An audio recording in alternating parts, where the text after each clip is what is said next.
So তোমরা অনেকে বলছে যে রিভিউ প্রসেসটা কীভাবে বা রিভিউয়ের ফর্ম ফিল আপ কীভাবে হয় সেটা একটু দেখাতে। তোমাদের কিন্তু যে ওয়েবসাইটটা মানে সেই সাইটটা কিন্তু বা লগ ইনটা তোমাদের কিন্তু যে ডেট দেওয়া হয়েছে, আমি তোমাদের একটু আগে ভিডিও পোস্ট করে দিয়েছি যে তোমাদের রিভিউ করার বা খাতা রিচেক করার অফিসিয়াল নোটিফিকেশান দিয়ে দিয়েছে। সো এর আগের ভিডিওটায় তুমি দেখতে পাবে ওটা। সো আমি তোমাদের এই ভিডিওতে একটা ছোট প্রসেস দেখাবো, যেহেতু ওয়েবসাইটটা বা লগ ইন এখন করা যাবে না, বাট তাও আমি তোমাদের নর্মাল হচ্ছে কিছু প্রসেস দেখাবো। সো তোমরা হচ্ছে কি যে একটা জিনিস দিয়ে সার্চ করবে যে সিবিউ রিভিউ ফর্ম বলে, দেন প্রথমে যে ওয়েবসাইটটা আসবে সিইউ এক্সাম বলে, এটাতে ক্লিক করবে। ক্লিক করার পরে সিসিএফ, তোমাদের কিন্তু এখানটা অনেক অপশান থাকবে, বাট তুমি কিন্তু সিসিএফে ক্লিক করবে। সিসিএফে ক্লিক করার পরে দুটো অপশান অ্যাকচুয়ালি দেবে তোমাদের, বিএ বিএসসি আর বিকম। তো বিএ বিএসসিতে ক্লিক করবে। বিএ বিএসসিতে ক্লিক করার পরে এই যে সেমিস্টার 1 এখানে ক্লিক করবে। সেমিস্টার 1 ক্লিক করার পরে তোমাদের আজকে, যেহেতু তোমাদের এখনও ওয়েবসাইটটা অন হয়নি, রিভিউ করার যে ওয়েবসাইটটা সেটা ডেট দিয়ে দিয়েছে আলাদা, সো ওটা যেহেতু এখনও অন হয়নি, সো তোমরা কিন্তু আজকে ওই দিন আরও দুটো এখানে অপশান পাবে, একটা হচ্ছে কি রিভিউ, একটা হচ্ছে কি যে এফএসআইয়ের। তো তুমি যদি এফএসআই করতে চাও তাহলে এফএসআই ক্লিক করবে, যদি রিভিউ করতে চাও তাহলে হচ্ছে কি রিভিউতে ক্লিক করবে।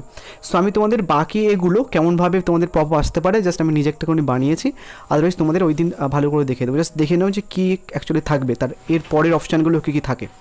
সো এফএসআইতে ক্লিক করার পরে তোমার সামনে জাস্ট এরকম একটা পেজ খুলে যাবে। এখানটায় কী দিতে হবে দেখে নাও, জাস্ট রেজিস্ট্রেশন নাম্বার দিতে হবে, দেন তারপরে তোমার নামের 3টে অক্ষর দিতে হবে, দেন কন্টিনিউতে ক্লিক করার পরে তোমার সামনে হচ্ছে একটা পেজ খুলে যাবে। সেই পেজে তোমার কিছু ডিটেলস দিয়ে দিতে হবে, যেমন হচ্ছে কি তোমার রেজিস্ট্রেশন নাম্বার, অ্যাড্রেস, তারপর হচ্ছে কি যে candidate name, roll number, category, সমস্ত কিছু দেওয়ার পরে একটুখানি নিচে আসবে, দেখবে যে তোমার ওখানটায়ও হচ্ছে কি একটা পেজ, এখানটা হচ্ছে কি তোমাদের সাবজেক্ট থাকবে অ্যান্ড সাইড হচ্ছে কি এমন টাইপের একটা ছোটো ছোটো খাপ থাকবে, যেখানটা তোমাকে সিলেক্ট করতে হবে। ধরো তোমাদের সমস্ত যে সাবজেক্টগুলো তুমি সাপ্লি পেয়েছো সেই সমস্ত সাবজেক্টগুলো পাশাপাশি থাকবে, দেন তারপর হচ্ছে কি তোমাকে ক্লিক করতে হবে যে এই সাবজেক্টগুলো জাস্ট ক্লিক করলে তারপরে নিচেই হচ্ছে কি তোমাদের ডাউনলোড অপশান চলে আসবে, মানে অ্যাপ্লিকেশান ডাউনলোড অপশানটা চলে আসবে। দেন ওটা ডাউনলোড করে নেবে তুমি। ডাউনলোড করে নেওয়ার পরে তারপর হচ্ছে কি যে কলেজ দেখবে তোমাদের একটা বা পেমেন্ট সাবমিশন তোমাদের অ্যাকাউন্টটা দিয়ে দেয় সবার অন্য কলেজে, সো ওখানটা তুমি পেমেন্ট করে দিলে দেন তোমাকে কলেজে গিয়ে ফর্মটা সাবমিট করতে হবে, ঠিক আছে? ওই এফএসআই ফর্ম বা রিভিউয়ের ফর্ম কলেজে গিয়ে তুমি সাবমিট করবে। অনেক সময় হচ্ছে কি যে কলেজে গিয়েও টাকাটা জমা দিতে হয়, সো ওখানটায় তুমি টাকাটা জমা দেবে। অনেক কলেজে হচ্ছে কি তোমাদেরকে মেল পাঠিয়ে দেয় যে কনফার্ম হয়েছে রিভিউ প্রসেসটা বা কিছু, অনেক কলেজে কিন্তু দেয় না। সো এই ছিল ছোটো একটা প্রসেস, আমি যেদিন তোমাদের ওয়েবসাইটটা অন হবে সেদিন আরও ভালোভাবে তোমাদের দেখিয়ে দেবো। অ্যান্ড অনেকে জিজ্ঞাসা করছিল যে নাম্বার কি কমতে পারে?